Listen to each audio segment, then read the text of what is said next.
तक हमने क्या देखा था, अभी तक हमने प्रीवियस वीडियो में ये पढ़ा। सबसे पहले तो हमने ये देखा रेट लॉ होता क्या है, उसका हमने कुछ इंपॉर्टेंट पॉइंट्स देखे। रेट लॉ बेसिकली क्या होता है ना कि मैं किसी भी एक्सपेरिमेंट का अगर मुझे रेट लॉ अगर मुझे निकालना है, मतलब कि रेट लॉ बेसिकली हमें क्या बताता है कि मेरा जो कोई भी रिएक्शन है उसका रेट ऑफ रिएक्शन क्या होगा, हम वो किससे निकालेंगे, रेट लॉ की हेल्प से निकालते हैं। जितने भी रिएक्शन हो रहे थे उन सबका अगर मुझे कभी भी रेट ऑफ रिएक्शन अगर मुझे निकालना होता तो ये बेसिकली क्या होता है, ये सब जो हम कर रहे हैं यहाँ पर डेटा ये लग रहा होगा मैं थ्योरेटिकल कर रहा हूँ, बट ये सब कुछ ना एक्सपेरिमेंटली डेटा है। जो भी हम किसी भी रिएक्शन का मुझे रेट लॉ रिएक्शन का अगर मान लो कि मुझे रेट ऑफ रिएक्शन निकालना है तो सिंपली क्या करते हैं, हम कौन से फॉर्मूला अप्लाई करते हैं। हमारे पास दो फॉर्मूला है। पहला फॉर्मूला तो मेरे पास ये है आर इक्वल्स टू के ए की पावर एक्स और बी की पावर क्या वाई हो गया। इसमें सबसे पहले मुझे देखना है एक्स और वाई का मीनिंग क्या होता है, ए और बी का मीनिंग क्या होता है। देखो फॉर्मूला जो तुम्हारे पास है ना आर इक्वल्स टू ए लिख में देता हूँ एक बार, आर इक्वल्स टू के ए की पावर एक्स इंटू बी की पावर जो तुम्हारे पास वाई है। इसमें क्या है कि फॉर्मूला एकदम सिंपल सा याद भी रहेगा, लेकिन यहाँ पे प्रॉब्लम ये होता है कि यार मुझे फॉर्मूले के अंदर जो मीनिंग्स है मुझे टर्म्स का मीनिंग नहीं पता होता कि ये टर्म्स का मीनिंग क्या होता है। तो ए क्या होता है कंसंट्रेशन ऑफ ए, बी का मीनिंग क्या है कंसंट्रेशन ऑफ बी, एक्स और वाई क्या है। यहाँ पे ये इंपॉर्टेंट दो वर्ड इंपॉर्टेंट है एक्स और वाई, ठीक है। यहाँ पर जो एक एक टर्म्स है उसका मीनिंग मुझे अच्छे से पता होना चाहिए। जो एक्स और वाई है बेसिकली, एक्स मुझे क्या बताता है order of reaction with respect to A. Mostly question में क्या होता है गिवन होगा, या फिर क्या होगा तुम्हें निकालने के लिए भी दिया जा सकता है, बट मोस्टली 99% क्वेश्चन में एक्स और वाई का तुम्हें वैल्यू गिवन होगा। अगर वैल्यू नहीं गिवन है फिर भी तुम कैलकुलेट कर सकते हो। कैसे मैं यहाँ अच्छे से पूरा डिटेल में बताऊंगा। जो अगर मैं बात करूँ ओवरऑल ऑर्डर ऑफ रिएक्शन उसको हम किससे रिप्रेजेंट करते हैं, एन इक्वल टू क्या होता है एक्स प्लस वाई के क्या होता है इक्वल होता है। एक और बात यहाँ पर जो के है, जो के होता है ना वो बहुत कमाल का यहाँ पे। के का बेसिकली क्या होता है यूनिट देख के तुम बता सकते हो कि ऑर्डर रिएक्शन क्या है। के का यूनिट क्या होता है मोल्स पर litre 1 minus N multiply by किसके साथ सेकंड इनवर्स सेकंड, और यहाँ सेकंड है, ठीक है। 1 एन जो भी एन होगा, जैसे मान लो जीरो ऑर्डर होगा तो एन का वैल्यू क्या होगा 0 होगा। अगर फर्स्ट ऑर्डर रिएक्शन होगा तो एन का वैल्यू क्या होगा 1 होगा। सेकंड ऑर्डर रिएक्शन होगा क्या होगा एन का वैल्यू क्या होगा 2 होगा। तो इस तरीके से बेसिकली हम के को देख के मैं की का वैल्यू देख के प्रेडिक्ट कर सकता हूँ जो मेरा रिएक्शन है, ये फर्स्ट ऑर्डर है, सेकंड ऑर्डर है, जीरो ऑर्डर है, कैसा हुआ यहाँ पे मैं बता सकता हूँ। चल ये बात तो समझ में गया। अच्छा फिर उसके बाद हमने क्वेश्चन देखा था। क्वेश्चन इस तरीके से देखा था कि कंसंट्रेशन होता है, एक चीज मैं आपको बताना चाहूंगा वापस से, कंसंट्रेशन होता है वो हमेशा इन्वर्सली प्रोपोर्शनल होता है किसके वॉल्यूम के। तुम कोई भी कंसंट्रेशन टर्म उठा लेना, देखना हर एक के नीचे क्या होता है वॉल्यूम लिखा होता है। मतलब क्या है कि अगर तुम वॉल्यूम बढ़ाओगे तो जो भी वहाँ पे कंसंट्रेशन क्या होगा डिक्रीज होगा। जैसे मोलैरिटी भी क्या होता है इन्वर्सली प्रोपोर्शनल है किसके वॉल्यूम के। मोलैरिटी के फॉर्मूला क्या था number of moles of solid divide by volume of solution litre. देखो यहाँ पे भी इन्वर्सली प्रोपोर्शनल है, मतलब अगर ये बढ़ रहा होगा, इन्वर्सली प्रोपोर्शनल होने का मतलब क्या है यार, इन्वर्सली प्रोपोर्शनल होने का मतलब है तो हमेशा हमें ये याद रखना है जो कंसंट्रेशन होता है या मोलैरिटी कोई भी कंसंट्रेशन टर्म उठा लो वो हमेशा इन्वर्सली प्रोपोर्शनल होता है किसके वॉल्यूम से, ठीक है। वॉल्यूम तुम बढ़ा रहे होगे तो कंसंट्रेशन क्या होगा तुम्हारा डिक्रीज कर, जो भी यहाँ पे हो रहा था जस्ट उसका अपोजिट क्या होगा हमारा यहाँ पे हो रहा था। इन्वर्सली प्रोपोर्शनल में सिंपल से याद रखना जो भी मेरे पास अगर इन्वर्सली होने का मतलब कि अगर ये बढ़ रहा होगा तो ये घट रहा होगा, और ये बढ़ रहा होगा तो ये क्या होगा घट रहा होगा, मीन्स एक दूसरे क्या होगा अपोजिट हो रहा होता है। अच्छा चलो यार ये बात भी समझ में गया। फिर हमने कुछ क्वेश्चन देखा था कि बेसिकली अगर मान लो कि तुम्हारे पास कोई प्रोडक्ट बना है, कोई भी रिएक्शन दी, उसका तुम्हें बोले कि भैया ये ले, इसका कंसंट्रेशन मैंने क्या किया हाफ कर दिया, अब बता रेट पे क्या फर्क पड़ेगा। या फिर तुम्हें ये बोले कि इसका कंसंट्रेशन, इसका जो कंटेनर का वेसल है वो मान ले कि मैं उसका चेंज करता हूँ, इन दैट केस बताओ इसका क्या रेट पर रिएक्शन करेगा। तो हमें कैसे करना है हमें स्टेप बाय स्टेप पता होना चाहिए। देखो हर एक क्वेश्चन जितने भी chemical candidates most of question बस दो ही चीज़ें यहाँ पे याद होना चाहिए। एक तो पहला तुम्हें इनिशियल रेट ऑफ रिएक्शन लिखना आना चाहिए, दूसरा क्वेश्चन को देख के जो भी तुम्हें डिमांड यहाँ पे बोला जा रहा है कि चेंज दिस दैट हो रहा है उसको देख के तुम्हें रिएक्शन लिखना चाहिए। अगर ये दोनों तुमने कर लिया ना बाकी तो कुछ नहीं, डिवाइड प्लस माइनस करोगे तुम्हारे पास क्या आंसर आ जाएगा, ठीक है। ये पॉइंट करें। अब हम चलते इस क्वेश्चन को सॉल्व करते हैं। क्वेश्चन मुझे ये बोल रहा था देखो 2a + b कुछ प्रोडक्ट बना रहा ब्ला दिस दैट, उससे कोई मतलब नहीं है। When concentration of a is double, when concentration of a, देखो अगर क्वेश्चन अगर हार्ड लगे ना कोशिश करो, मैं पहले कई बार बोल चुका क्वेश्चन को तोड़ कर पढ़ने का। देखो ये कुछ प्रोडक्ट बना इससे मुझे कोई मतलब नहीं, यहाँ पढ़ो when concentration of a is double alone then rate of reaction increase 2 times. बस यहाँ से लेके यहाँ तक पढ़ो। तुम्हें ये बोला जा रहा है जब मैं ए का कंसंट्रेशन को अगर मैं इंक्रीज करता हूँ, ए का कंसंट्रेशन डबल होता है अलोन का मतलब कि बी के साथ मैं छेड़खानी नहीं कर रहा हूँ। देखो अगर कभी भी बोले ना कि when concentration of A is double और उसके बगल में बी के बारे में कभी डिस्कस ना करो तो हमें सिंपली चुपचाप उसको जिसके बारे में डिस्कस नहीं हो रहा होता है हमें चुपचाप उसको क्या करना एज इट इज हमें नोट डाउन कर देना था। ये नहीं उसके साथ छेड़छाड़ करो, नहीं। जैसे यहाँ पे बोला जा रहा है कि मैंने ए को डबल कर दिया और जिसकी वजह से रेट ऑफ रिएक्शन क्या हो गया 2 टाइम्स मेरे पास बढ़ गया, लेकिन बी के साथ कुछ किया, बी के साथ मैंने कुछ भी नहीं किया, छेड़खानी एज इट इज मेरे पास रहा, ठीक है। उसके बाद आगे बोल रहा है if concentration of A and B both double then rate of reaction increase 8 time. मतलब ये बोला A और B दोनों को मैं अगर 2 टाइम्स अगर मैं 2 टाइम्स बढ़ा देता हूँ तो रेट ऑफ रिएक्शन में चेंज हो रहा है कितना 8 टाइम से। अब मुझसे ये पूछा जा रहा है राइट रेट लॉ एक्सप्रेशन बताना एंड दूसरा मुझसे पूछा जा रहा है फाइंड ऑर्डर ऑफ रिएक्शन। तो सबसे पहले कैसे इसको सॉल्व करेंगे, क्वेश्चन समझ में आया। क्वेश्चन ये बोला जा रहा है तुम्हारे पास कोई 2a + b कुछ प्रोडक्ट बना रहा था, ठीक है।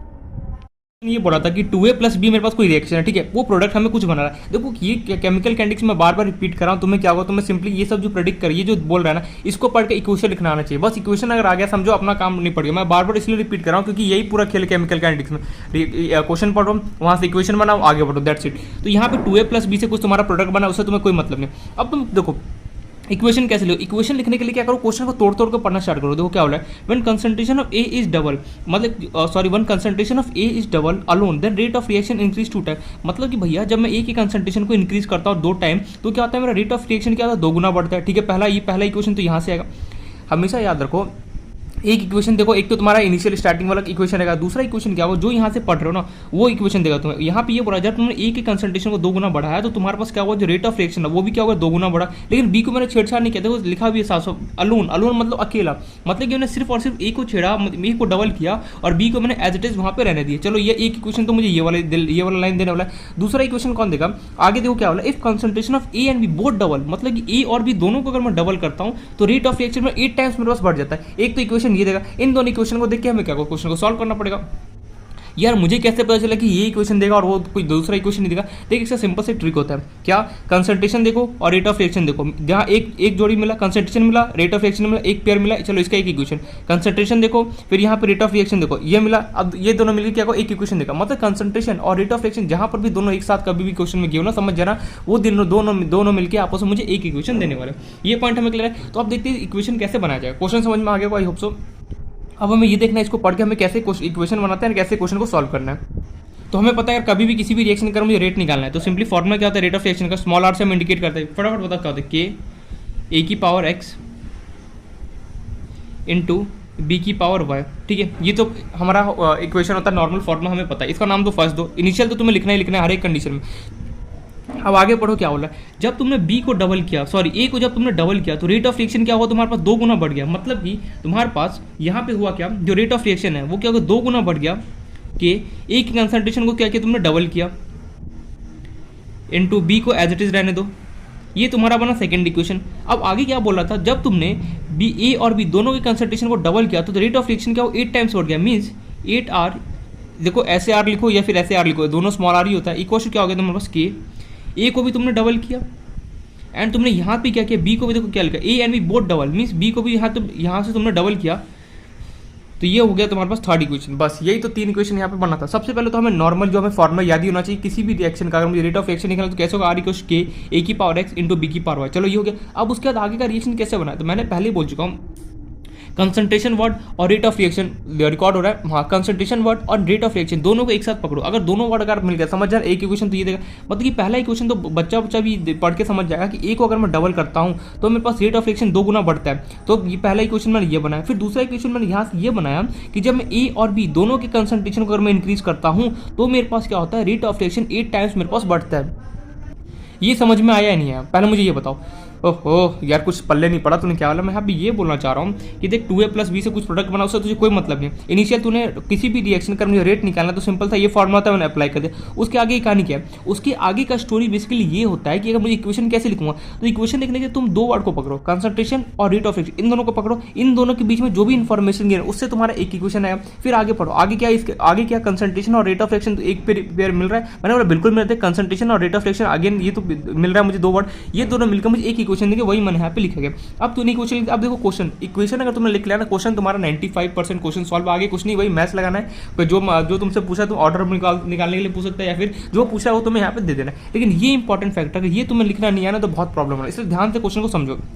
लिख दिया। अब आगे तुमसे क्या पूछा रहा है, राइट रेट लॉ एक्सप्रेशन। पहला काम तो हो गया हमने रेट लॉ का एक्सप्रेशन। अब आगे क्या बोला है, find the order of reaction. Order of reaction मतलब है कि ऑर्डर ऑफ रिएक्शन क्या होता है, फटाफट बताओ। ऑर्डर ऑफ रिएक्शन का मतलब होता है जो यहाँ पे एक्स और वाई होता है, इसे हम क्या बोलते हैं, एक्स क्या होगा order of reaction with respect to A, और वाई क्या होता है order of reaction with respect to क्या होगा बी होगा। अगर मुझे total overall order of reaction निकालना तो क्या होगा, n = x + y होगा। मतलब कि मुझे ऑर्डर ऑफ रिएक्शन निकालना मतलब एक्स और वाई का मुझे वैल्यू निकालना है। अब कैसे निकलेगा एक्स और वाई का वैल्यू, ये सोचो।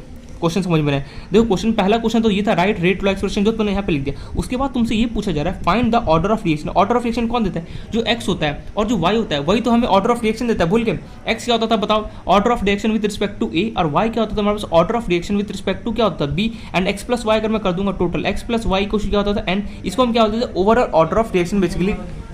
तो एक्स और वाई हम कैसे निकाले, तो देखो हमेशा याद रखना, कभी भी अगर ऑर्डर ऑफ रिएक्शन तुम्हें निकालना हो, एक्स और वाई का वैल्यू निकालो हमेशा। एक्स के लिए क्या करो, सेकंड इक्वेशन को फर्स्ट इक्वेशन से डिवाइड करो, तुम्हें एक्स मिल जाएगा। थर्ड इक्वेशन को फर्स्ट इक्वेशन से डिवाइड करो, तुम्हें क्या मिला, वाई मिल जाएगा। क्या बोला है इसने, क्या बोला कुछ पल्ले नहीं पड़ा। मैं यहाँ पे ये बोल रहा हूँ, दिमाग में फिट कर लिया बात। अगर कभी भी ऑर्डर ऑफ रिएक्शन अगर तुम्हें निकालना पड़ता है इक्वेशन को हेल्प लेके, तो सिंपली क्या करना, अगर तुम x निकालना हो तो सेकंड इक्वेशन को फर्स्ट से डिवाइड, मींस नीचे वाले को फर्स्ट से डिवाइड, अगर तुम्हें y निकालना हो तो थर्ड इक्वेशन को क्या करो, फर्स्ट से डिवाइड करो, तुम्हारे पास क्या y आ जाएगा। डायरेक्टली एग्जाम जेईई मेंस इन सब में क्वेश्चन पूछा जाए, तुम्हें कोई इस टाइप का क्वेश्चन दे देगा लैंग्वेज में, यहाँ पे कुछ भी प्रोडक्ट दे देगा, जैसे एमोनिया बना देगा, कुछ भी यहाँ पे तुम्हें लिख के दे देगा, क्या हो गया इसको, एक सेकंड होल्ड ऑन, तुम्हें क्या होगा यहाँ पे जैसे बोल देगा एमोनिया बना, N2 प्लस H2 कंबाइन होकर तो NH3 बना, कुछ भी इस टाइप का तुम्हें एमोनिया कुछ भी यहाँ पे दे देगा, प्रोडक्ट बन रहा है, कुछ भी हो सकता है यहाँ पे, उससे कोई मतलब नहीं। आगे तुम्हें मेन पता है फैक्टर क्या, इसका तो कोई रोल ही नहीं है, इसका क्या हमने कुछ यूज किया, बिल्कुल नहीं। तुम्हारा मेन फैक्टर यहाँ पे ये रहेगा, तुम्हें बोलेगा वन कंसंट्रेशन ऑफ ए, जैसे यहाँ पे ए, उसके तुम्हें लगेगा कि हाइड्रोजन है, उसका कंसंट्रेशन में डबल कर दिया, तो बताओ उसका रेट ऑफ रिएक्शन क्या होगा, 8 गुना बढ़ गया, 10 गुना बढ़ गया, तो कैसे सॉल्व करोगे, क्वेश्चन कैसा भी हो। इसी टाइप का क्वेश्चन होगा, देखो ए और बी की जगह लोग क्या कंपाउंड दे देंगे, और तुमसे डायरेक्टली ये पूछा जाता है कि ऑर्डर ऑफ रिएक्शन बताओ एक्स और वाई का, तुम्हें वैल्यू क्या होगा, वो तुमसे डायरेक्टली एग्जाम में पूछेगा। इसलिए बोला कि जब तक इक्वेशन लिखना नहीं आएगा ना, तब तक क्या प्रॉब्लम होगा। इक्वेशन लिखना आ गया, अब यार मैं ऑर्डर ऑफ रिएक्शन कैसे निकालूंगा, तो मुझे पता है ऑर्डर ऑफ रिएक्शन हमें कौन देता है, एक्स और वाई का वैल्यू देता है, बिल्कुल से। तो एक्स और वाई अब कैसे निकालोगे, एक्स और वाई निकालने के लिए सिंपल सा है, एक्स निकालने के लिए मैं सेकंड इक्वेशन को फर्स्ट से डिवाइड करूंगा, मेरे पास एक्स आ जाएगा, फिर मैं थर्ड इक्वेशन को फर्स्ट इक्वेशन से डिवाइड करूंगा, तो मुझे क्या होगा, मुझे वाई मिल जाएगा। चलो स्टार्ट करते हैं। तो dividing second equation by first, second को मैंने डिवाइड कर दिया किससे, फर्स्ट से, तो सेकेंड तो हमारे पास क्या है 2r डिवाइड बाय r, ऐसे लिखो या फिर ऐसे लिखो, एक ही बात है, 2r divide by r equals to 2r के क्या क्या है मेरे पास k 2a की पावर x इंटू b की पावर y डिवाइड बाय तुम्हारे पास क्या है k a की पावर x इंटू, सब काटा खुटी हो जाएगा, b की पावर y। देखो r से r निपट गया, k से k निपट गया, यहाँ पे a की पावर x से a की पावर x निपट गया, b की पावर y से b की पावर y निपट गया, बचा यहाँ पे कितना 2 की पावर x बचा। कैसे इसने बोल दिया, देखो ये निपट गया, बचा कितना 2, सब कुछ खत्म हो गया, यहाँ पे बचा कितना 2a की पावर x। अब मैंने पहले मैं डिस्कस कर चुका हूँ, अगर तुम्हारे पास 2a की पावर x गिवन है, तो क्या तुम उसको 2 की पावर x इंटू a की पावर x नहीं लिख सकते हो, बिल्कुल लिख सकते हो, क्योंकि देखो जो भी यहाँ पे पावर होता है सिंपली वो क्या होता है, दोनों पे लग रहा होता है। अगर यहाँ पे स्क्वायर होता है, तुम क्या बोलते, अगर मान लो तुम्हारे पास कोई 2a का बोले कि स्क्वायर करके बता, तुम क्या करोगे, 2 का स्क्वायर कितना हो गया 4, a का भी स्क्वायर करोगे ना, साथ में कितना 4a स्क्वायर लिखोगे, मतलब कि यहाँ पे कुछ भी पावर हो, हमें दोनों को क्या होता है इक्वली पार्ट में डिस्ट्रीब्यूट करना पड़ता है। तो 2a की पावर x को मैं कैसे लिखता हूँ, 2 का स्क्वायर इंटू क्या कर सकता हूँ, a की पावर x, तो वही मैंने यहाँ पे लिखा है, सॉरी यहाँ पे स्क्वायर कहाँ होगा, x होगा ना यार, यहाँ पे x है हमारे पास, तो 2 की पावर x हो, जो यहाँ पे पावर है तो क्या, तो दोनों में इक्वली डिस्ट्रीब्यूट है। अगर यहाँ पे मान लो स्क्वायर था तो क्या होगा, दोनों के पास 2 जाएगा, ये बात हमें ऑलरेडी पता है, जो भी यहाँ पे पावर है तो क्या था, दोनों में इक्वली डिस्ट्रीब्यूट होगा। तो मैं 2a की पावर x को मैं कैसे लिख सकता हूँ, मैं ऐसे लिख सकता हूँ ना, 2 की पावर x इंटू a की पावर x, नीचे मेरे पास क्या बचा, ये सब काटा खूटी बच के मेरे पास नीचे बचा था a की पावर x, a की पावर x ने a की पावर x को उड़ा दिया, तो बचा कितना यहाँ पे 2 इक्वल्स टू 2 की पावर x, ये हो गया। अब एक बात होता है यहाँ पे एक प्रॉपर्टी अप्लाई होने वाली, क्या, अगर कभी भी दोनों सेम बेस होता है, याद रखना हमेशा, अगर कभी भी दोनों जगह सेम बेस हो, इन दैट केस उनके पावर आपस में एक दूसरे के इक्वल होते हैं। क्या बोला, अगर कभी भी दो सेम बेस अगर तुम्हें नीचे प्रेजेंट हो, इन दैट केस उनके जो पावर होते हैं हमेशा इक्वल होते हैं। लिख भी लेना यहाँ पे साइड में, दो सेम बेस अगर हो तो उनके पावर इक्वल होते, तो उनका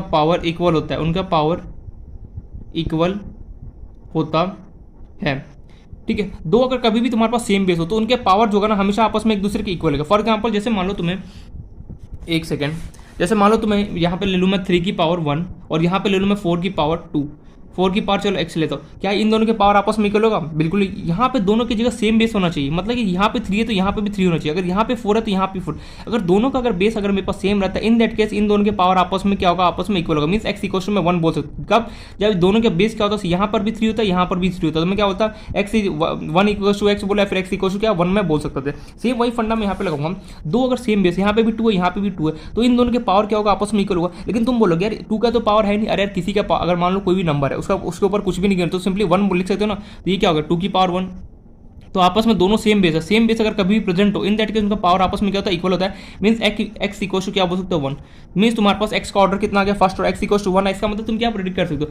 अगर x इक्वल टू अगर 1 है, मींस रिएक्शन जो मेरे पास होगा वो कैसा होगा, first order reaction, means a का रिएक्शन कैसा होगा, फर्स्ट ऑर्डर होगा। अब चलते हैं b पे, अब चलते हैं सिंपली y पे, y कैसे निकला, थर्ड इक्वेशन को मैं फर्स्ट इक्वेशन डिवाइड करूंगा, y का जो भी आएगा वो मुझे क्या होगा, ऑर्डर ऑफ रिएक्शन दे रहा हूँ। ये समझ में आना, ये दोनों आपस में कैसे इक्वल होगा, अगर कभी भी दो सेम बेस अगर आपस में इक्वल हो, इन दैट केस उसका जो पावर होता है आपस में इक्वल होता है। फॉर एग्जाम्पल जैसे मान लो टू की power A plus be given हो और वहीं पे तुम्हारे पास टू की पावर सी गिवन हो, देखो दोनों बेस सेम है, इन दैट केस तुम बोल सकते इन दोनों की पावर आपस में एक दूसरे के इक्वल होगा, means A plus B is equal to क्या होगा, सी होगा। याद रखेगा ये पॉइंट, हमेशा याद रखना इंपॉर्टेंट फैक्टर, छोटी छोटी चीज़ें जो बेसिक चीज़ें ना वो हमें पता होना चाहिए। अगर कभी भी दो सेम बेस हो और अगर आपस में दोनों एक दूसरे के इक्वल हो, इन दैट केस दोनों के पावर क्या होते हैं, आपस में इक्वल होते हैं। ये पॉइंट हमें क्लियर है, चलो समझ में आ गया। यहाँ से हमने एक्स का वैल्यू निकाला, कितना हो गया 1, मीन्स एक्स का ऑर्डर ऑफ फ्रैक्शन कितना हो गया 1 हो गया। सिमिलरली चलते हैं वाई की तरह, वाई को निकालने के लिए हम क्या करेंगे, थर्ड इक्वेशन को मैं फर्स्ट इक्वेशन से डिवाइड करूंगा तो क्या होगा, मुझे यहाँ से वाई मिल जाएगा। देखो अब मन में ये सवाल आएगा, मैं एग्जाम में मेरे कैसे स्ट्राइक करें कि मुझे फर्स्ट इक्वेशन को डिवाइड करना सेकंड से, तो जितने ज़्यादा क्वेश्चन उतने ज़्यादा क्या होगा तुम्हारे पास एग्जाम में क्वेश्चन को सॉल्व कर सकते हो। और जितने ज़्यादा जिस नए नए टाइप के क्वेश्चन देखोगे, इसलिए मैं एक ही क्वेश्चन को बार बार रिपीट नहीं करता, मैं चाहता हूँ डिफरेंट टाइप से हम क्वेश्चन देखें, ताकि एग्जाम हॉल में क्या हो कि अगर कभी भी इस टाइप से क्वेश्चन आता तुरंत वहाँ पे सॉल्व कर सके। अब हमें वाई निकालना, वाई कैसे निकालेंगे, वही थर्ड इक्वेशन को डिवाइड करूँगा, किससे, फर्स्ट से, डिवाइड थर्ड बाय फर्स्ट। तो थर्ड में तुम्हारे पास क्या गिवन था, शायद 8r था ना, 8r डिवाइड फर्स्ट तुम्हारे पास क्या गिवन है, r इक्वल्स टू के 2a की पावर x इंटू तुम्हें गिवन है 2b की पावर y डिवाइड बाय ये गिवन है तुम्हारे पास k a की पावर x इंटू b की पावर y, तुम्हें नो डाउट ये गिवन है, ठीक है। अब इसको सॉल्व करते हैं, r ने r को उड़ा दिया, k ने k को उड़ा दिया, अब क्या 2a की पावर x, यार वही वापस से वही कहानी आ गया कि क्या मैं 2a की पावर x जो गिवन है, क्या मैं उसको ये लिख सकता हूँ 2 की पावर x इंटू क्या होगा, मैं a की पावर x बिल्कुल लिख सकता हूँ। यहाँ पर जो भी पावर होता है, मैं कई बार बोल चुका कि जो क्या होगा दोनों में डिस्ट्रीब्यूट होगा, सिमिलरली वही क्या होगा 2b की पावर y है, क्या मैं उसको ऐसे लिख सकता हूँ 2 की पावर y इंटू b की पावर y, बिल्कुल लिख सकता हूँ। अगर कोई भी चीज़, अगर मैंने बोला कि अगर कोई भी मान लो जैसे ब्रैकेट a इंटू बी है, ठीक है, और बाहर इसका क्यूब लगा हुआ है, तो हमेशा देखना जो भी पावर हो क्या वो दोनों में इक्वली डिस्ट्रीब्यूट होगा, मीन्स यहाँ से इसको ओपन करो तो क्या लिखोगे a cube into B cube, means ये जो पावर होगा ना हमेशा क्या दोनों पे इक्वली जाता है। तो मैंने इसको लिखा, अब यहाँ पे मैं लिख देता हूँ उसको, यहाँ से निपट गया, बचा कितना 8, 2a की पावर x हो, तुम क्या लिख सकते हो 2 की पावर x इंटू a की पावर x, 2b की पावर y को क्या लिख सकते हो तुम 2 की पावर y इंटू जो मैंने यहाँ पे लिखा है b की पावर y। छोटे छोटे कैलकुलेशन है ना जो हमें अच्छे से आना चाहिए, ये बेसिक मैथ्स है, बाकी कुछ नहीं है। इक्वेशन लिखना अगर आ गया ना, बाकी तो क्या था इक्वेशन को सॉल्व करना था, वो बेसिक मैथ्स है हमारा, वो जो मैं बता रहा हूँ यहाँ पे समझते चलो। a की पावर x इंटू बी की पावर क्या है तुम्हारे पास y, अब काटाकुटी होगा, देखो a की पावर x ने a की पावर x को उड़ा दिया, b की पावर y ने b की पावर y को उड़ा दिया, बचा कितना मेरे पास 8 इक्वल्स टू 2 की पावर x इंटू 2 की पावर y। और तुम्हें एक बात पता है, अगर कभी भी दो सेम बेस हो, अगर आपस में एक दूसरे से मल्टीप्लाई हो रहा था, इन दैट केस पावर एडअप होता है, भूल गए। और कभी भी दो सेम बेस अगर आपस में मल्टीप्लाई हो रहा हो तो इन दैट केस उनके पावर क्या होता है मेरे पास एडअप हो जाता है, 2a प्लस b लिख सकता हूँ। ये सारा कुछ प्रॉपर्टी हम पढ़ चुके ऑलरेडी। अगर कभी भी दो सेम बेस हो, अगर वो आपस में एक दूसरे से मल्टीप्लाई हो, इन दैट केस उनका पावर क्या होता है एडअप हो रहा है, वही डिवाइडिंग में होता है तो क्या होता है पावर सब्ट्रैक्ट हो रहा था। तो यहाँ पे 8 इक्वल टू क्या लिख सकते 2 इसका पावर x और इसका पावर कितना x प्लस y। अब इसको सॉल्व करना है, अब इसको सॉल्व करने के लिए तुम्हें क्या थोड़ा सा यहाँ पे थोड़ा दिमाग लगाना पड़ेगा। क्या देखो जो 8 है यार, यहाँ पे 2x की x प्लस वाई है, ठीक है। अब मैं इसको अगर यहाँ पे दोनों अगर गलती यहाँ पे अगर मुझे 2 मिल जाता तो मजा आ जाता, क्योंकि दोनों का अगर बेस सेम हो जाता और दोनों का बेस सेम हो और आपस में एक दूसरे से इक्वल हो, इन दैट केस में क्या होता है पावर एक दूसरे के इक्वल है। लेकिन यहाँ पर तो 8 है और यहाँ पे 2 है। अब मैं कैसे इसको सॉल्व किया जाए, यहाँ पे क्वेश्चन लाने का क्या होता है मन में डाउट आ जाता है, लेकिन मन में हमें डाउट नहीं लाना है, हम यहाँ तक लेके आए। इसके बाद मन में ये सवाल है यार यहाँ पे 8 है और यहाँ पे 2 है, अगर ऐसा हो जाता यहाँ पे 8 हो जाता, 8 और लाना तो पॉसिबल है 2 को, लेकिन यहाँ पे अगर हम 8 की जगह यहाँ पे 2 लिख दूँ तो काम बन जाएगा। कैसे, मैंने सोचा 2 का क्यूब कितना होता है, 2 का क्यूब क्या होता है 8 होता है, याद करो 2 इंटू 2 करो 2 टू 4 4 टू जेड, तो मैंने 8 को लिख दिया 2 की power 3 equals to 2x plus y. अब देखो काम बन गया अपना, दो सेम बेस दो सेम बेस अगर हो, इन दैट केस उनका पावर आपस में एक दूसरे का इक्वल होगा, तो तुम लिख सकते हो x plus y equals to 3, या फिर तुम्हारा मन करे तो ऐसे भी लिख सकते हो 3 equals to x plus y लिखो। यार कान ऐसे पकड़ो या फिर ऐसे, बात तो एक ही है ना। अब इसको सॉल्व करो, तुम्हारे पास इक्वेशन है x plus y equals to 3 आ गया। क्या हमें क्वेश्चन में x का वैल्यू गिवन था, बिल्कुल हम अभी भी जस्ट निकाल के, x का वैल्यू कितना था तुम्हारे पास 1, तो यहाँ पे पुट कर दो 1 प्लस वाई इक्वल्स टू 3, 1 को इधर भेजो, y इक्वल्स टू कितना हो गया 3 माइनस 1, y का वैल्यू कितना हो गया 2, खत्म आंसर। मीन्स x तुम्हारे पास कितना है 1 एंड तुम्हारे पास y कितना है तुम्हारे पास 1, x कितना है तुम्हारे पास 1, y कितना है तुम्हारे पास 2, मीन्स y क्या सेकंड ऑर्डर रिएक्शन होगा, जो x होगा वो क्या होगा फर्स्ट ऑर्डर मेरे पास क्या होगा रिएक्शन होगा। ये सबको समझ में आना, कैलकुलेशन जो पार्ट किया मैंने यहाँ पे क्या किया 8 को क्या किया मैंने 2 की पावर में क्यूब लिख सकता हूँ यार, क्यूब बिल्कुल क्यूब 2 की पावर क्यूब 2 इंटू 4 4 इंटू 2 कितना होता है 8। अब क्यों मैंने ऐसा किया, मैंने इस देखो हर एक क्वेश्चन के पीछे रीजन होता है। क्या रीज़न है यहाँ पे देखो 2 है, यहाँ पे 8 है। मन में ये सवाल है अगर यहाँ पे गलती से अगर मैं 2 बना दूँ कैसे भी तो मेरा काम नहीं पड़ जाए। कैसे? अगर 2 मैं अगर बनाता हूँ तो दोनों की पावर क्या जाएगा, दोनों का बेस सेम है। अगर दोनों का बेस अगर मेरे पास सेम होगा, इन दैट केस क्या होता है, उनके पावर एक दूसरे से आपस में इक्वल होता है। मीन्स एक्स प्लस वाई को 3 लिखो या फिर 3 को एक्स प्लस वाई लिखो। हमने अभी भी क्वेश्चन में एक्स का वैल्यू मैं निकाल चुका हूँ। एक्स का वैल्यू कितना था 1, मैंने यहाँ पे पुट किया, वाई कितना गया तुम्हारा 2। तो इस तरीके से बेसिकली हमने इस क्वेश्चन को सॉल्व किया। देखो क्वेश्चन में कुछ भी नहीं होगा, तुमसे कभी और ऑर्डर ऑफ रिएक्शन तुमसे पूछता है तो सिंपली क्या करना, पहले तो तुम रेट लॉ का सबका इक्वेशन लिखना। इक्वेशन कैसे लिखोगे, कंसंट्रेशन और रेट ऑफ रिएक्शन, दो वर्ड को आपस में पकड़ो, एक इक्वेशन, फिर कंसंट्रेशन फिर रेट ऑफ रिएक्शन, इन दोनों को पकड़ो, आपस में क्या होगा, इक्वेशन मिलेगा। इक्वेशन को लिखो और एक्स और वाई का वैल्यू कभी भी निकालना तो सिंपली क्या करो, सेकंड को फर्स्ट से डिवाइड करो एंड जो थर्ड होगा उसको फर्स्ट से डिवाइड करो, तुम्हें वाई मिल जाएगा। सेकंड को फर्स्ट से डिवाइड करोगे तुम्हें क्या होगा, एक्स हमें मिल जाएगा। इस तरीके से बेसिकली इस क्वेश्चन को हमें सॉल्व करना है। अब चलते हैं नेक्स्ट टाइप के क्वेश्चन की तरफ। ठीक है, अब मैं यहाँ पे ना सोच रहा हूँ दो तो बहुत लिया, मैं 3 प्रोडक्ट लेता हूँ। मीन्स हमने यहाँ पे देखा, यहाँ पे मैं 2 रिएक्ट ए और बी लेता था। अब मैं यहाँ पे सोच रहा हूँ ए प्लस बी प्लस सी ले लेता हूँ। इन दैट केस कैसे सॉल्व करेंगे, सोचो एक बार। सेम वही फंडा अप्लाई करना है। यहाँ पे एक स्टेप हमारा क्या होगा, बढ़ जाएगा। कैसे बढ़ जाएगा अभी मैं बता रहा हूँ।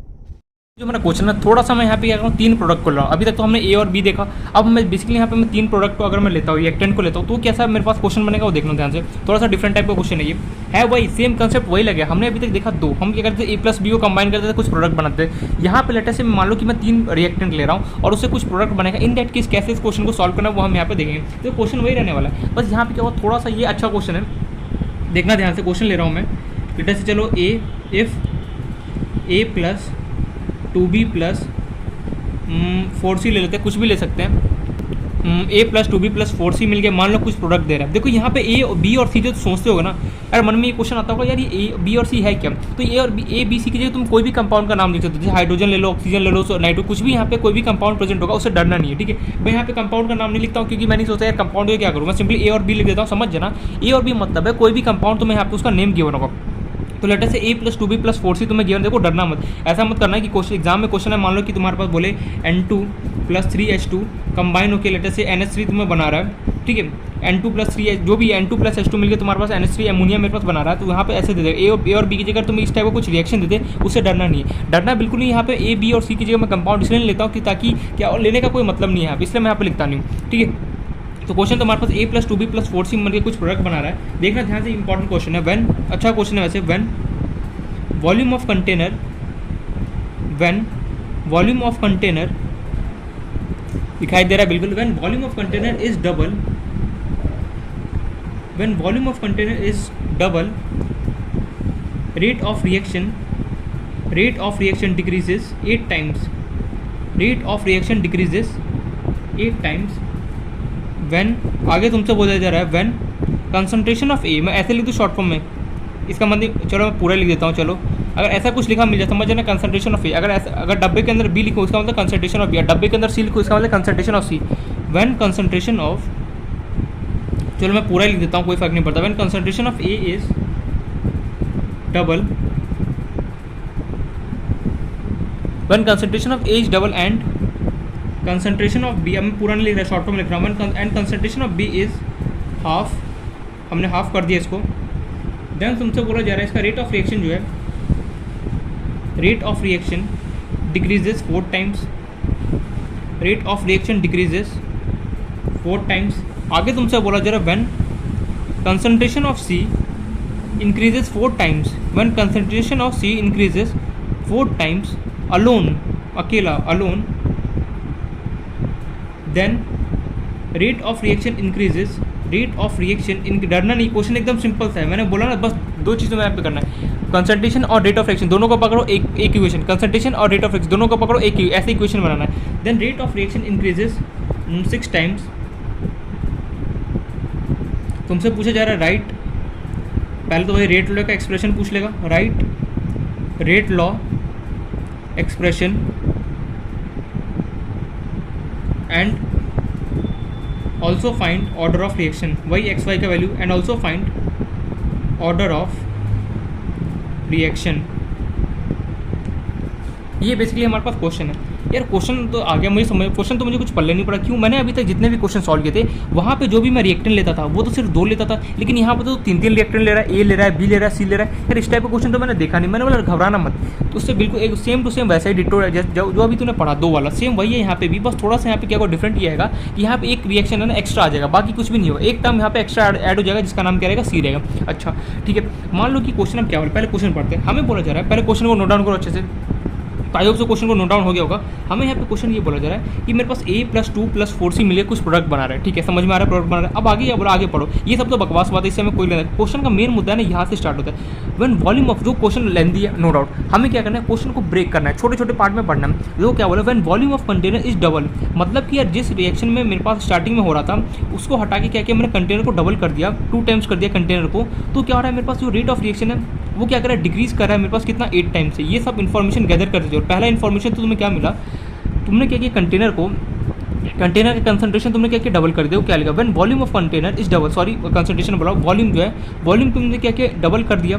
ठीक है, तो जिसकी वजह से क्या हुआ, जो रेट ऑफ रिएक्शन हो रहा था वो क्या होगा 8 टाइम्स डिक्रीज हो गया। पहला इन्फॉर्मेशन मिला, चलो इसको बंद कर दूँ। यहाँ तक पहला इन्फॉर्मेशन मिला, इसको बंद कर दो। क्वेश्चन लेंदी क्वेश्चन सॉल्व करने का यही तो एकदम आसान सा तरीका होता है यार। क्वेश्चन पढ़ो, उसको ब्रेक करके पढ़ो, छोटे छोटे टुकड़े, जितना कम टुकड़े में पढ़ोगे ना उतना ज़्यादा क्या हो क्वेश्चन तुम्हें समझ में आएगा। आगे पढ़ो, पहला इन्फॉर्मेशन कलेक्ट किया, दूसरे इन्फॉर्मेशन में क्या कलेक्ट करूँगा, आगे बोला जा रहा है व्हेन कंसंट्रेशन ऑफ ए, जो मेरे पास ए है ना इसके अंदर वो डबल किया, एंड बी को क्या किया मैंने हाफ कर दिया। देन बोला जा रहा है rate of reaction decrease 4 times, मतलब कि यार ए बी और सी मेरे पास प्रेजेंट था, ए को मैंने डबल कर दिया, बी को मैंने क्या किया आधा कर दिया, सी को मैंने कुछ नहीं किया एज इट इज छोड़ दिया। तो क्या होता है जो मेरे पास रेट ऑफ रिएक्शन होता है वो क्या होता है मेरे पास डिक्रीज करता है, अगेन 4 टाइम्स क्या कहता है डिक्रीज करता है। अच्छा ये दूसरा इन्फॉर्मेशन मिल गया। तीसरा इन्फॉर्मेशन क्या बोल रहा है, तीसरा इन्फॉर्मेशन मुझे यहाँ पे ये बोला जा रहा है कि अगर मैं सी के कंसंट्रेशन को, मेरे पास ए बी सी है, मैंने ए को कुछ नहीं किया चुपचाप रहने दिया, बी को भी चुपचाप रहने दिया, लेकिन जो सी था ना उसको मैं यहाँ पे टच कर दिया। सी को मैंने बोला ये ले तेरे कंसंट्रेशन को, मैंने देखो कंसंट्रेशन सी, मैंने तेरे कंसंट्रेशन को 4 टाइम्स में इंक्रीज कर रहा हूँ, 4 गुना में बढ़ा रहा हूँ। तो उसने बोला मेरा रेट ऑफ रिएक्शन जो है ना वो क्या हो रहा है 6 टाइम्स मेरे पास बढ़ रहा है। तो ये हमारे पास कुछ गिवन इन्फॉर्मेशन। आगे हमसे बोला जा रहा है इसका रेट लॉ का एक्सप्रेशन लिखो। अच्छा रेट लॉ का एक्सप्रेशन मतलब कैसे लिखेंगे, एंड हमसे बोला जा रहा है ऑर्डर ऑफ रिएक्शन में बताना है। तो ये कुछ क्वेश्चन है। क्वेश्चन मतलब ये है मेरे पास कुछ रिएक्शन हो रहा था, a + 2b + 4c मिले कुछ प्रोडक्ट बनाते। हुआ क्या यहाँ पे जो वॉल्यूम ऑफ कंटेंट था वो क्या मैंने डबल कर दिया। पहला इन्फॉर्मेशन मिला तो रेट ऑफ रिएक्शन क्या वो डिक्रीज करके 8 टाइम से। देखो मैं पहले कई बार बोल चुका हूँ कि लेंदी क्वेश्चन को प्लीज कोशिश क्या करो छोटे छोटे टुकड़े में पढ़ के सॉल्व करने का। आगे मुझसे यहाँ पे ये बोला जा रहा था नेक्स्ट इन्फॉर्मेशन, देखो अगर तुमने ये पढ़ लिख लिया इसका इन्फॉर्मेशन कलेक्ट कर लिया, अब तुम्हें क्वेश्चन पढ़ने की जरूरत नहीं, तुम सिंपली इसको पढ़ोगे और यहाँ से क्वेश्चन को सॉल्व करना स्टार्ट करोगे। आगे तुमसे बोला जा रहा है तुमने ए को क्या किया डबल किया, बी को क्या किया तुमने आधा कर दिया और सी को कुछ नहीं किया, तो क्या हुआ रेट ऑफ रिएक्शन तुम्हारा डिक्रीज करके 4 गुना। अच्छा नेक्स्ट इन्फॉर्मेशन क्या बोला जा रहा है मुझे, अगर ए बी सी है मेरे पास, मैंने ए को कुछ नहीं किया बी को कुछ नहीं किया, लेकिन जो सी भैया था ना सी भाई साहब को क्या किया मैंने 4 टाइम्स करके मैंने इंक्रीज कर दिया कंसंट्रेशन। तो क्या हुआ जो रेट ऑफ रिएक्शन है वो भी 6 गुना बढ़ गया। अब मुझे बोला जा रहा है रेट ऑफ रिएक्शन लिखूँ। यार रेट ऑफ रिएक्शन का एक्सप्रेशन अगर कभी मुझे लिखना होता है तो इसका मतलब क्या मुझे इक्वेशन लिखना, इक्वेशन लिखने क्या पहला तो मैं इनिशियल कंडीशन लिखूँ नोट, उसका मुझे एक्सप्रेशन बना पड़ा है कैसे जो क्वेश्चन में गिवन है कैसे बनाऊंगा। मैंने बोला था याद करो तुम्हें 2 वर्ड ढूंढना है, कौन कौन सा, एक तो कंसंट्रेशन एंड दूसरा तुम्हें क्या ढूंढना है रेट ऑफ रिएक्शन। यार यहाँ पे वॉल्यूम वाला में तो है नहीं, वॉल्यूम वाले में कैसे करोगे इसका मैं बताऊंगा आगे से, लेकिन पहले कंसंट्रेशन और रेट ऑफ रिएक्शन ढूंढना स्टार्ट करो। कंसंट्रेशन वर्ड यार एक तो ये रहा मिल गया मुझे, रेट ऑफ रिएक्शन ये रहा, मतलब ये दोनों मिलकर मुझे एक रिएक्शन है, मतलब सेकंड वाले से एक रिएक्शन है। आगे बढ़ो, आगे मैंने देखा कंसंट्रेशन का ये सी वाला जो सी है ये भी तो क्या है कंसंट्रेशन सी है ये, और रेट ऑफ रिएक्शन ये दोनों मिलकर मुझे एक रिएक्शन देंगे, मतलब कि सेकंड और थर्ड इन्फॉर्मेशन से मुझे 2 इक्वेशन मिला, सेकंड से इन्फॉर्मेशन से एक इक्वेशन यहाँ से बना, थर्ड इन्फॉर्मेशन से मुझे एक इक्वेशन यहाँ से बना। अब भाई साहब वॉल्यूम वाला है, वॉल्यूम वाले से भी क्या होगा हमें एक इक्वेशन बनाना पड़ेगा। कैसे याद करो हमने ये पढ़ा था कुछ टाइम पहले, जो वॉल्यूम होता है किसी भी चीज़ का जो वॉल्यूम होता है वो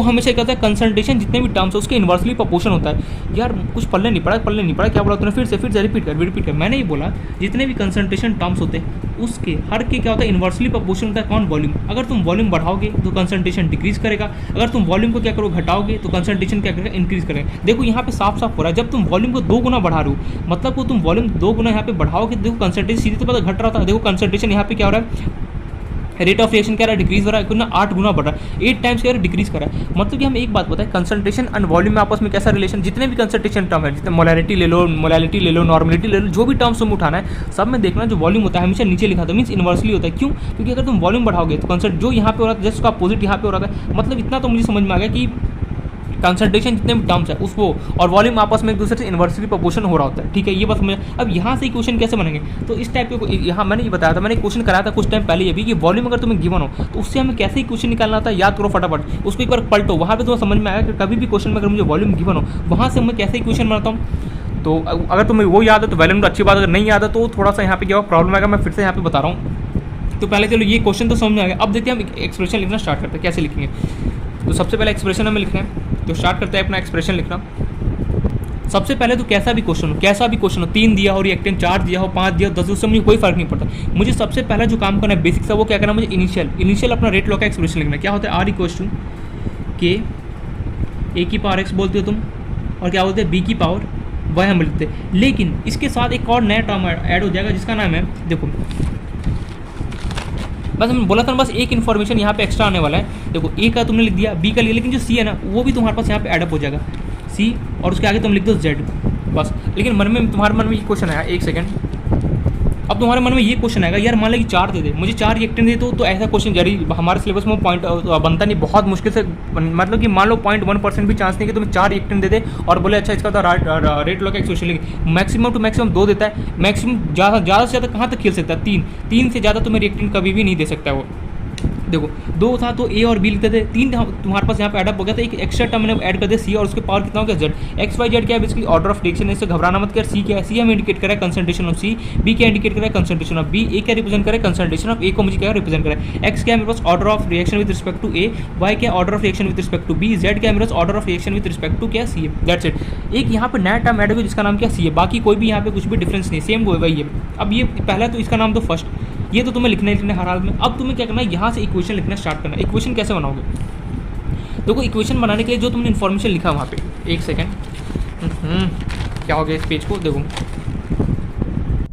अब इक्वेशन के लिए क्या करोगे तुम, जो भी तुमने यहाँ से इन्फॉर्मेशन कलेक्ट किया, कौन सा इन्फॉर्मेशन, पहला वॉल्यूम, दूसरा तुम्हारे पास ये तीसरा है, इन तीनों का हेल्प लेके तुम एक एक करके इक्वेशन बनाओगे। पहला तो तुम्हारा वॉल्यूम से इक्वेशन आएगा, दूसरा तुम्हारे पास क्या आएगा, इस वाले से इक्वेशन आएगा, थर्ड क्या हो तुम्हारा इस वाले से आएगा। मैं ऑलरेडी बोल चुका हूँ इक्वेशन कैसे बनाते हैं, concentration and rate of reaction को पकड़ो, concentration rate of reaction second वाला दे रहा है, कंसंट्रेशन और रेट ऑफ रिएक्शन थर्ड वाला दे रहा है। जो भी तुमने इन्फॉर्मेशन लिखा वहाँ से अब तुम्हें इक्वेशन बनाना है। तो वॉल्यूम से सबसे पहला हमारा इक्वेशन किससे आएगा, वॉल्यूम से आएगा। कैसे बनाओगे वॉल्यूम से, एक बात बताओ, यहाँ पे मुझे क्या गिवन है, साफ साफ तुम्हें गिवन है यहाँ पे वॉल्यूम है, उसको क्या किया तुमने डबल कर दिया, डबल किया, जिससे क्या हो, जो रेट ऑफ रिएक्शन था वो क्या होगा तुम्हारे पास डिक्रीज कर गया, कितना 8 टाइम्स, 8 टाइम्स क्या हो तुम्हारे पास रेट ऑफ रिएक्शन डिक्रीज कर गया। अच्छा तुमने वॉल्यूम को क्या किया, डबल कर दिया। वॉल्यूम को डबल करने का मतलब है, एक बात होता है वॉल्यूम, कंसंट्रेशन एंड जो वॉल्यूम होता है वो आपस में एक दूसरे से क्या होता है, इन्वर्सली प्रोपोर्शन होता है। मैं ये ऑलरेडी बता चुका हूँ ये कि कंसंट्रेशन एंड वॉल्यूम से इन्वर्सली प्रोपोर्शन होने का मतलब क्या है। अगर ये मान लो वॉल्यूम बढ़ रहा होगा तो कंसंट्रेशन घट रहा होगा, अगर मान लो कि वॉल्यूम मेरे पास घटेगा तो क्या कंसंट्रेशन मेरे पास जस्ट उसका अपोजिट मेरे पास क्या बढ़ रहा होगा। तो यहाँ पे क्या हो रहा है, वॉल्यूम मेरे पास क्या हो रहा है, डबल हो रहा है, मतलब कि वॉल्यूम बढ़ रहा है,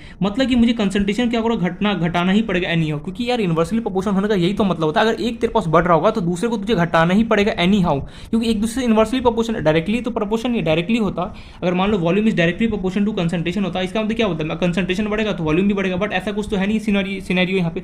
हमारे पास सिनेरियो यहाँ पे क्या, एक दूसरे से इन्वर्सली प्रोपोर्शन है। इन्वर्सली प्रोपोर्शन होने से क्या होगा कि मेरे पास मान लो कि वॉल्यूम मैं डबल कर रहा हूँ यहाँ पे, मतलब बढ़ा रहा हूँ, तो कंसंट्रेशन सीधे से बात मुझे यहाँ पे घटना पड़ेगा। अब इक्वेशन कैसे लिखें, जो रेट है मेरे पास वो क्या करा, डिक्रीज करा कितना 8 टाइम्स, तो मल्टीप्लाई किया 1/8 से। अरे भैया कोई चीज़ घट रहा तो मुझे डिवाइड ही करना होता है ना, इक्वल्स टू के ए।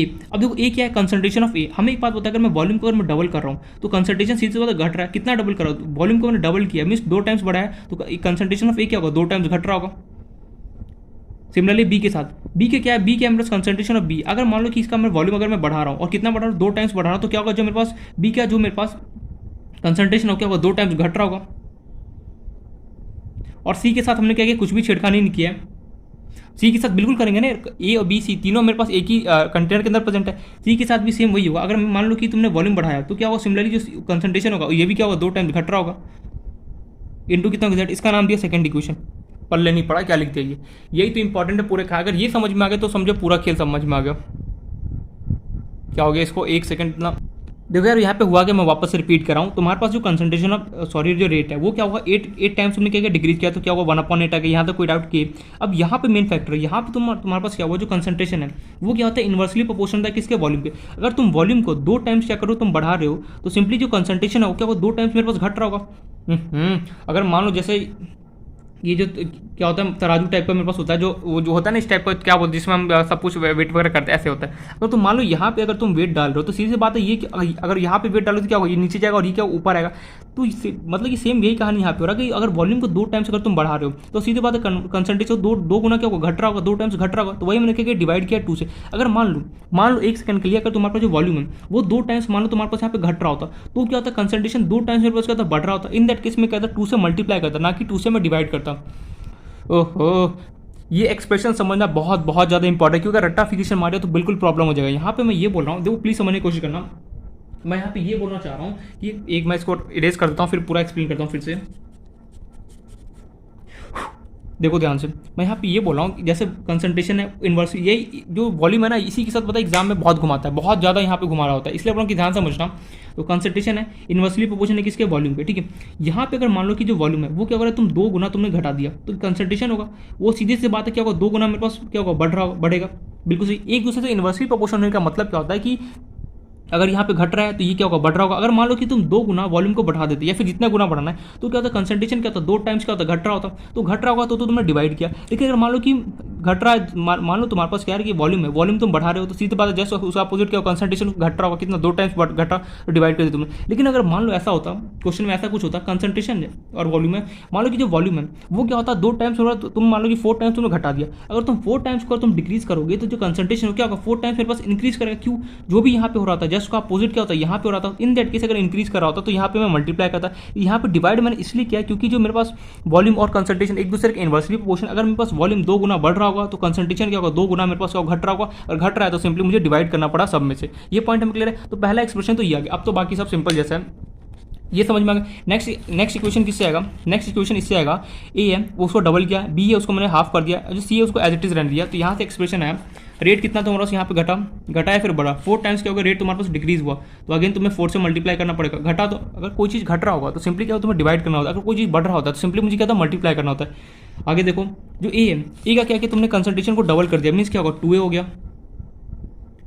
जो बी है, बी के मैंने क्या किया कंसंट्रेशन को हाफ कर दिया, मीन्स 1/2, चलो 2 से डिवाइड कर दो वाई। सी के साथ हमने कुछ भी छिड़कानी नहीं किया तो सी की पावर कितना हो गया जेड, इसको नाम दो थर्ड इक्वेशन। फोर्थ इक्वेशन तुम्हारे पास किससे आएगा, इस वाले से आएगा। तुमने क्या किया यहाँ पे रेट क्या है तुम्हारे पास कितना बढ़ा, जब कंसंट्रेशन और सी को तुमने क्या किया 4 टाइम्स इंक्रीज किया तो रेट तुम्हारे पास 6 टाइम्स बढ़ा। तो 6 टाइम अगर कुछ चीज़ बढ़ रहा होता तो सिंपली मुझे मल्टीप्लाई करना होता, तो यहाँ भी कितना हो गया 6 टाइम्स नहीं, चलो 64 टाइम्स कर देते हैं, क्या फर्क पड़ा 64 टाइम्स, ठीक है। 64 टाइम्स तुमने क्या किया सी के कंसंट्रेशन को इंक्रीज कर दिया, मीन्स अकेले अलोन, देखो साफ साफ लिखा हुआ अकेले। तो अगर तुम 64 टाइम्स अगर मान लो तुम कंसंट्रेशन ऑफ सी के जो कंसंट्रेशन उसको तुमने 64 टाइम्स बढ़ा दिया तो रेट ऑफ रिएक्शन बेसिकली कितना मेरे पास यहाँ पे इंक्रीज हुआ, 6 टाइम मेरे पास यहाँ पे इंक्रीज हुआ। तो सिंपली नहीं, यहाँ पे थोड़ा सा क्वेश्चन चेंज करना चाहिए। When concentration of C increases कितना टाइम्स हुआ, अगर मैं कंसंट्रेशन सी चलो 4 टाइम्स रहने दो, when concentration of C increases 4 times alone rate of reaction increase चलो 64 टाइम्स, इसको यहाँ पे चेंज कर दो 64 टाइम्स यहाँ पे कर देता हूँ। तुमने क्या किया जो सी है, सी के कंसंट्रेशन को तुमने क्या किया 4 टाइम्स इंक्रीज किया, जिसकी वजह से क्या हुआ जो रेट ऑफ रिएक्शन था वो 64 टाइम्स को भी इंक्रीज हो गया, ठीक है। तो अगर 64 टाइम्स इंक्रीज हुआ तो मीन्स अगर कोई चीज़ बढ़ रहा होता है तो सिंपली मुझे मल्टीप्लाई करना पड़ता है। तो कितना 64 आर इक्वल टू के, हमने ए को कुछ छेड़खानी नहीं किया, यहाँ पे साफ साफ क्वेश्चन गिवन है अलोन वर्ड। तो ए एज इट इज रहा ए की पावर एक्स, बी मेरे पास एज इट इज रहा बी की पावर वाई। जो सी है, सी के तुमने कितने टाइम्स इंक्रीज किया 4, तो क्या 4 सी की पावर कितना हो गया जेड, इसका नाम दिया फोर्थ इक्वेशन। तो यहाँ से रेट लॉ का एक्सप्रेशन तो निकाल दिया। पहला मैंने किससे निकाला initial condition as it is से, दूसरा मैंने निकाला वॉल्यूम से, वॉल्यूम को देखिए। थर्ड मैंने क्या निकाला ए और बी को, जो ए को डबल कराऊँ बी को हाफ कराऊँ तो ये इक्वेशन है। थर्ड वाला जो लास्ट इक्वेशन वो किससे निकला, जब सी को मैं सिर्फ अकेले सी के अगर मैं कंसंट्रेशन को 4 टाइम्स अगर मैं बढ़ाता हूँ, इन दैट केस क्या होता है मेरे पास जो रेट ऑफ रिएक्शन है वो कितना इंक्रीज होता है 64 टाइम्स मेरे पास इंक्रीज होता है। मीन्स पहला पार्ट तो क्वेश्चन का सॉल्व। अब यहाँ पे सवाल था राइट रेट वाला एक्सप्रेशन लिख दिया हमने। नेक्स्ट क्या है and also find the order of reaction. Order of reaction मतलब है एक्स वाई एंड जेड का मुझे वैल्यू निकालना है। कैसे निकाला जाए मैं ऑलरेडी सिखा चुका हूँ।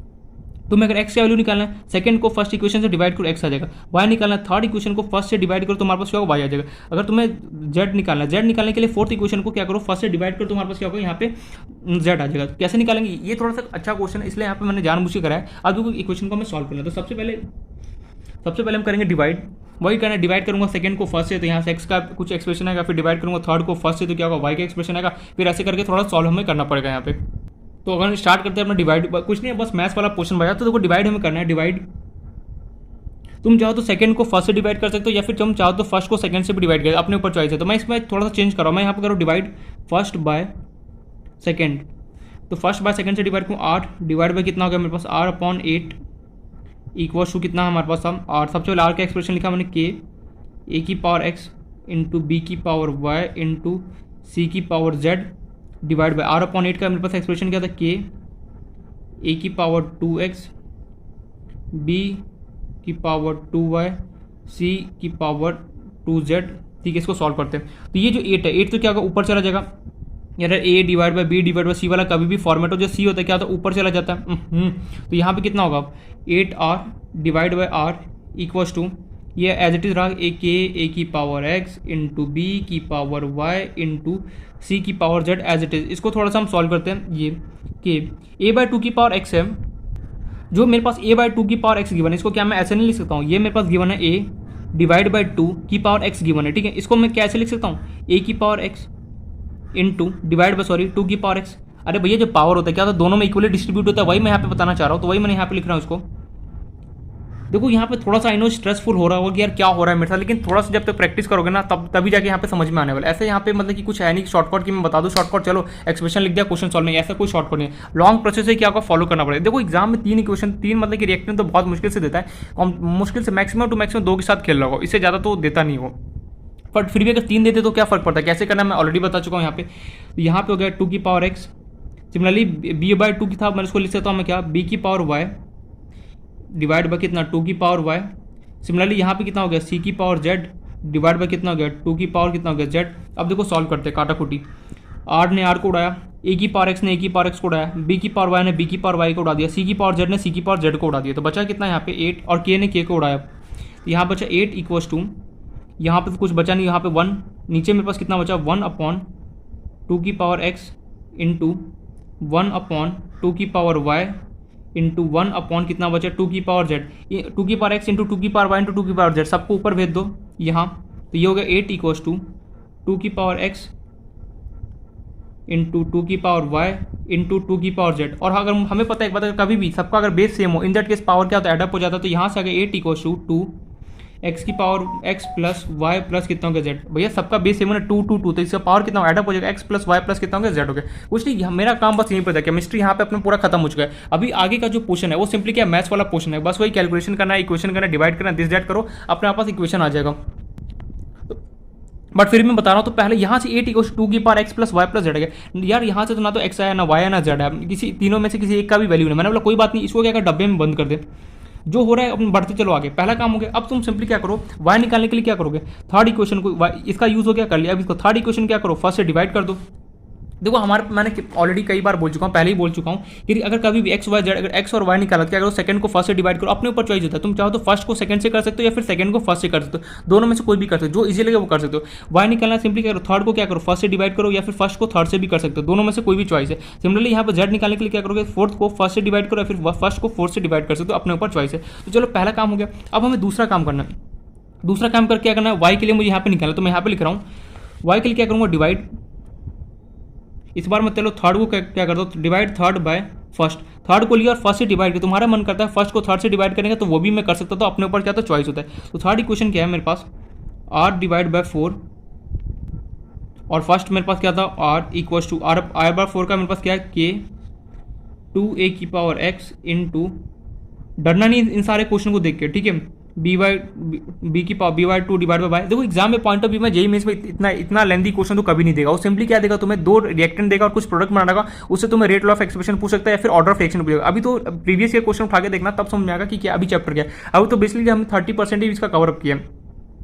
मोस्टली जो क्वेश्चन आता है फर्स्ट ऑर्डर रिएक्शन से आता है जो अभी पढ़ेंगे, या फिर जीरो ऑर्डर रिएक्शन से आता है, वहाँ से बहुत आता है। और एक मोस्ट इंपॉर्टेंट टॉपिक है आर्नियस इक्वेशन, वहाँ से भी बोल सकते हैं कि क्वेश्चन आने का चांस रहता है। ये सब भी पूछ सकते हैं, एक तरीके से फाउंडेशन अगर ये स्ट्रॉन्ग हो गया तो कोई भी अच्छा क्वेश्चन सॉल्व कर सकते हो।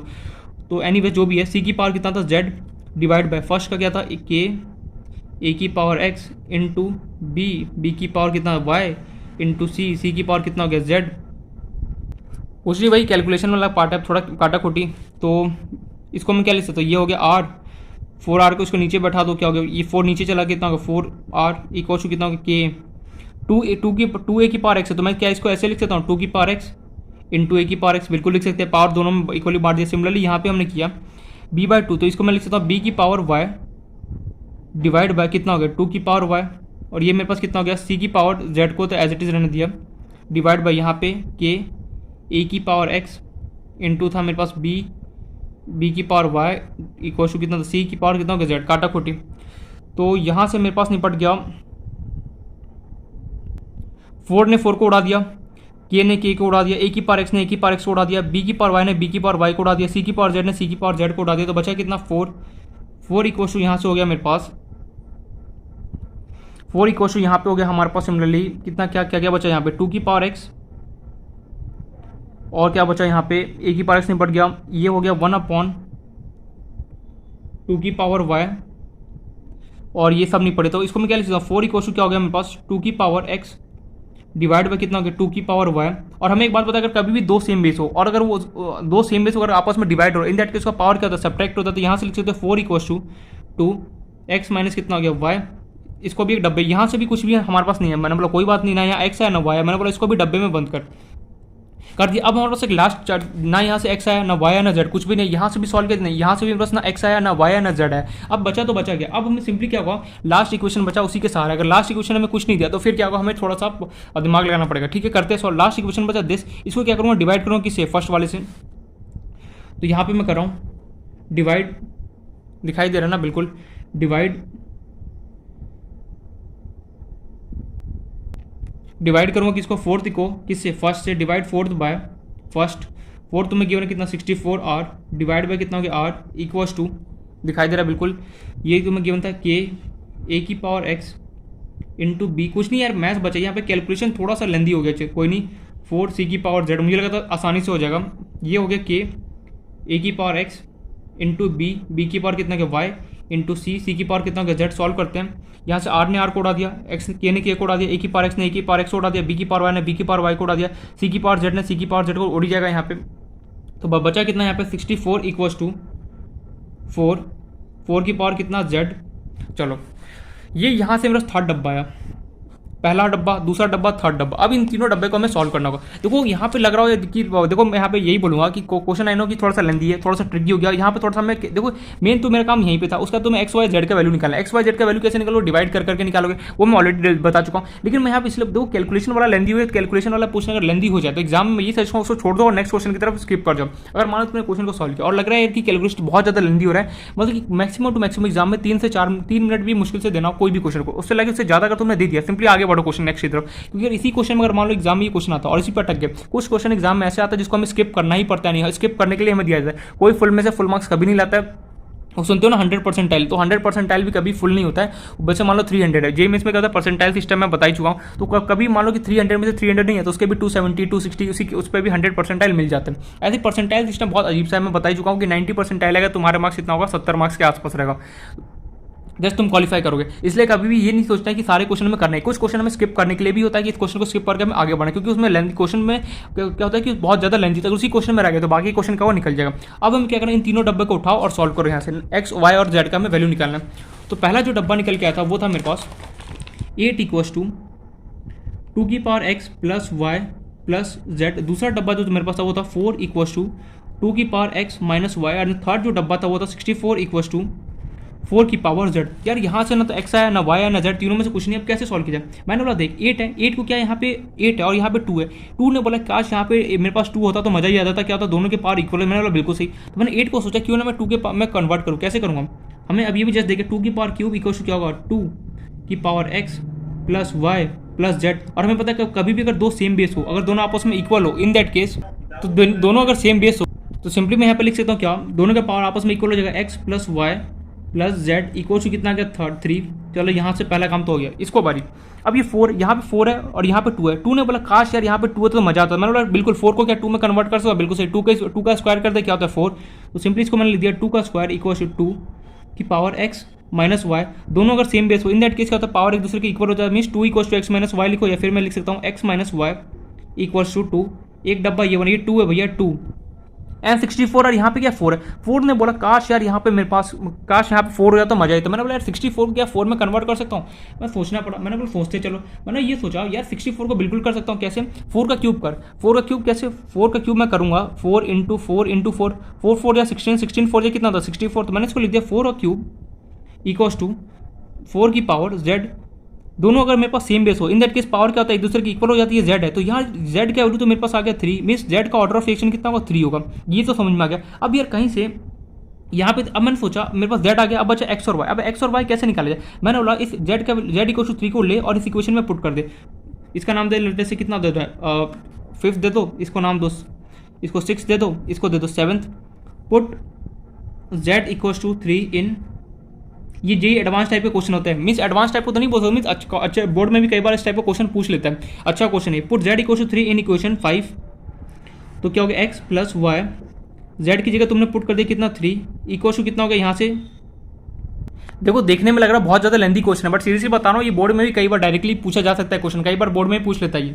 तो यहाँ से कितना था 0, अब ये sorry x plus y plus z की जगह 3 डाला, यहाँ पे 3, इसको मैंने राइट हैंड साइड में शिफ्ट किया, कितना हो गया x plus y equal to 3 minus, ये 3 था पॉजिटिव, ये उधर गया नेगेटिव हो गया 3 minus 3, x plus y equal to कितना गया 0 आ गया। अच्छा मैंने बोला क्यों ना इसको, ये जो मेरे पास इक्वेशन है इसका नाम लेटेस्ट वही 5th वाला इक्वेशन है 5th, मैंने बोला 5th और 6 को आपस में सॉल्व करके मैं x और y का वैल्यू निकाल सकता हूँ। तो मैंने बोला बिल्कुल सही। तो तुम्हारे पास गिवन है x plus y equal to 0 and यहाँ गिवन तुम्हें x minus y equal to तुम्हें 2 गिवन है बिल्कुल। अब इन दोनों इक्वेशन को सॉल्व करके तुम्हें x और y का वैल्यू निकालना है। कैसे निकालोगे? ऑलरेडी तुम्हें पता है दोनों का किसी को भी एक को सेलेक्ट कर लो। किसको सेलेक्ट करना है? लेटेस्ट x को सेलेक्ट किया, क्वेश्चन कितना 1, नीचे गया x का क्वेश्चन कितना 1, तो मल्टीप्लाई वगैरह करने की जरूरत नहीं है। जो यहाँ पे हो रहा था जस्ट को अपोजिट हमें करना पड़ता है। इसका सिंबल क्या है प्लस, कितना हो गया माइनस, इसका सिंबल कितना माइनस, कितना हो गया प्लस, ये एज इट इज। तो ये हो गया मेरे पास निपट गया। ये हो गया y प्लस वाई कितना हो गया 2y, ओहो यहाँ पे प्लस है ना, इसका माइनस करना पड़ेगा ना, मैं भूल गया सॉरी। देखो जो इसका सिंबल है जस्ट को अपोजिट यहाँ पे करना होता है। भूल गया इक्वेशन को, दो इक्वेशन कैसे सॉल्व करते हैं। सबसे पहले क्वेश्चन को पकड़ो, अगर दोनों का इक्वल है तो कोई बात है, अगर इक्वल नहीं होता तो सिंपली मैं मल्टीप्लाई करता, लेकिन यहाँ पे इक्वल है उसका हमें क्या करना, साइन जस्ट अपोजिट करना होता है। यहाँ पे प्लस था माइनस हो गया, ये माइनस था ये प्लस हो गया, ये प्लस क्या होगा माइनस, तो प्लस प्लस कितना हो गया 2 है, ये कितना हो गया -2, तो y इक्वल टू कितना हो गया मेरे पास -2 डिवाइड बाई 2 निपट गया। y इक्वल टू कितना हो गया मेरे पास -1।